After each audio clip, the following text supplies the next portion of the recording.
Hi guys, this is Nayu and welcome to my YouTube channel. For my first video today, I thought I would bring you guys a quick process video with artist notes. A lot of people have been asking me about my process on Instagram, so here we are. I'll be talking about the brushes that I use, what order I do things. Sometimes it changes, but this is incredibly close to what I usually do these days. So yeah, I hope you guys enjoy. Super quickly, I am using Procreate on an iPad Pro 11-inch. Here's a list of brushes that I usually use, but for this specific drawing I'm using Marilla, Medium Hard Airbrush, Soft Brush, and Mercury. Generally I use the other brushes for landscapes and objects. The first thing I do is find references, something to just help me and inspire me for what I'm going for. Here you can see some objects and some lips there to incorporate in my drawing, and sometimes I have some old art just for consistency of style. Sometimes in the later stages of my drawing, I like to compare earlier versions of the work just so I don't overdo it. So those are the two little drawings of the same drawing down there. Okay, let's start with line art. This is just to shape out the idea. Normally I use the Marilla brush. I don't really like using the 6B or HB brush in Procreate. I really like the texture of Marilla. In the later stages of the drawing, I like to edit and paint over and liquify. This is just to shape out the idea.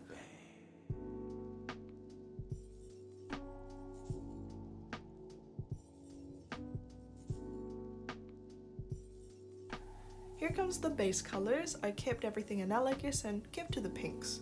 Analogous means just colors that are close to each other on the color wheel. And now that I have all my ideas in place, here I start to blend out the line art. This gives more of like a 3D effect, and actually I kind of overdid it a little here, but that's okay. I like to keep some of the texture of the Marilla brush. Here I use the Medium Hard Airbrush to smudge the lines.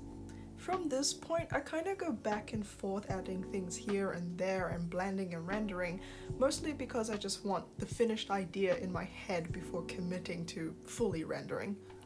So yeah, from here I'm working on the eyes, I'm adding blush, I'm adding highlights, I'm working on the lips, make sure all the layers are in place. I do a little bit of everything.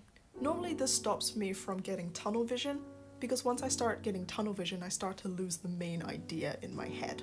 So I make sure to keep stepping back and working on things here and there, but still have the main idea in mind. The brushes that I use at this stage, for big gradients, I like to use the soft airbrush, and then for blending and general smoothness, I like to use the medium hard airbrush. And for little textures, little watercolor-like textures, I like using the Mercury brush. I still go back and forth between rendering and editing at this point, but I really like playing around with effects. Sometimes I add these effects manually, like putting in little lighting effects or sparkles, shadows, etika. And sometimes I like using an application called PhotoGrid. And PhotoGrid is really great for editing my colors and adding cute little filters. They have glitch effects, they have all sorts of things that I love using. From there I would export the image and then put it on a new layer on Procreate and then remove things that I don't want. From there it's pretty much done. I add little extras and I add a bit of dimension with multiply and overlay gradients, flowers, and more rendering, of course.